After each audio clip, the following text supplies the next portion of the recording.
আসসালামু আলাইকুম everyone, welcome to my channel. আজকে আমি কথা বলবো আমাদের কনভারসেশনাল ইংলিশের আরেকটি পার্ট নিয়ে। ছোট ছোট কিছু সেন্টেন্স দিয়েই আমরা আমাদের নিজের মনের ভাবটাকে সহজে প্রকাশ করতে পারি। তো চলুন দেরি না করে শুরু করা যাক। আজকে আমরা শিখব কিভাবে চাকরি নিয়ে ইংরেজিতে কথা বলবে। আপনি কোনো জায়গায় নতুন গিয়েছেন বা কোনো একটা প্রোগ্রামে গিয়েছেন, আপনাকে আপনার জব সেক্টর নিয়ে কেউ কোশ্চেন করতেই পারে। সেক্ষেত্রে আপনি তার সঙ্গে কী টাইপসের কথাগুলো দিয়ে আপনার জব সেক্টর নিয়ে আলোচনা করতে পারেন, সেটা নিয়ে আজকে আমরা জানবো। ফার্স্টে আপনি বলতে পারেন আপনি কোন পেশায় আছেন। লাইক আপনি কি একজন টিচার, আপনি একজন manager or doctor or engineer যদি হন তাহলে কোন সেক্টরে আছেন ইঞ্জিনিয়ার সাইডে, সেটা নিয়ে আপনি বলতে পারেন। ফার্স্টে আপনি বলবেন I am a doctor or I am manager or I M a businessman. এভাবে আপনি আপনার কোন পেশায় আছেন সেটা নিয়ে বলতে পারেন। এরপর আপনি বলতে পারেন আপনি কোথায় কাজ করছেন। অর্থাৎ আপনি যদি টিচার হন সেই ক্ষেত্রে আপনি বলতে পারেন I work in a school or I work in a university. ইউনিভার্সিটির আগে কিন্তু অবশ্যই আমরা এই ইউজ করব। আর্টিকেলের নিয়মে আমরা জানি যে ইউ বা ওয়া থাকলে তার আগে অবশ্যই এই ইউজ হয়, এখানে কিন্তু অ্যান ইউজ হবে না। তাহলে I work in a university, I work in a hospital, I work in a restaurant. এভাবে আপনি কোন সেক্টরে কোথায় কাজ করেন সেটা নিয়ে বলতে পারেন। এরপর আপনি যদি কোনো কোম্পানিতে কাজ করেন তাহলে সেই কোম্পানির নামটা উল্লেখ করে দিতে পারেন। I work in AB company, I work for AB company. এভাবে আপনি আপনার কোম্পানির নামটা বলতে পারেন। অথবা আপনি যদি কোনো স্কুলে বা ভার্সিটির টিচার হয়ে থাকেন তাহলে আপনার স্কুল বা ভার্সিটির নামটাও বলতে পারেন। I work for AB varsity, I work for AB school. এভাবে আপনি আপনার স্কুল বা ভার্সিটির নামটা উল্লেখ করতে পারেন। এরপর আপনি বলতে পারেন আপনার কোম্পানির ধরন।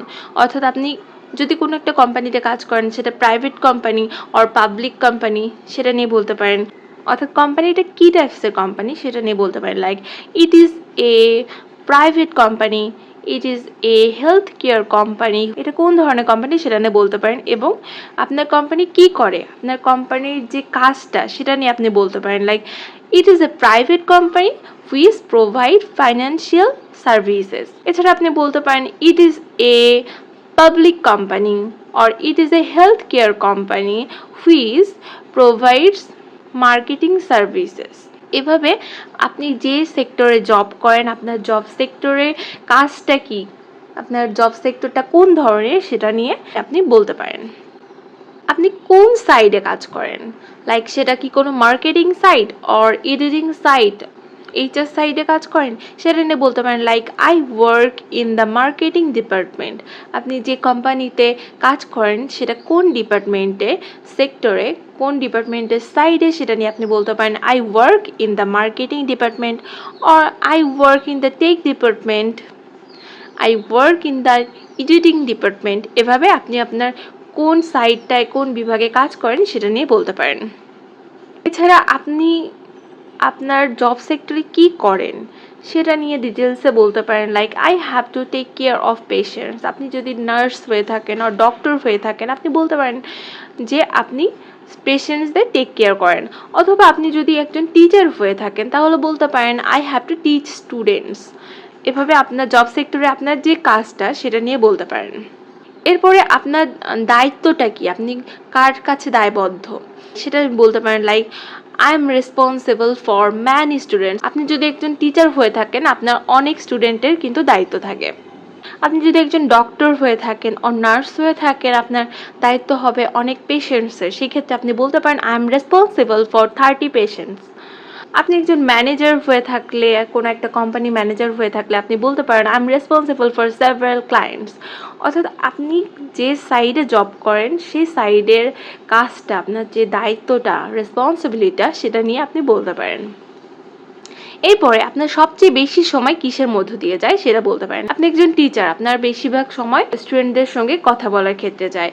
সেক্ষেত্রে আপনি এটা বলতে পারেন most of my time is spent in talking to people. এছাড়া আপনি যদি একজন কন্টেন্ট রাইটার হন তাহলে আপনি বলতে পারেন most of my time is spent in writing. অর্থাৎ আপনার লেখার কাজে আপনার সময়টা বেশি ব্যয় হয়। এভাবে আপনি আপনার জব সেক্টরের সময়টা বেশিরভাগ কোন সাইডে ব্যয় করেন সেটা নিয়ে বলতে পারেন।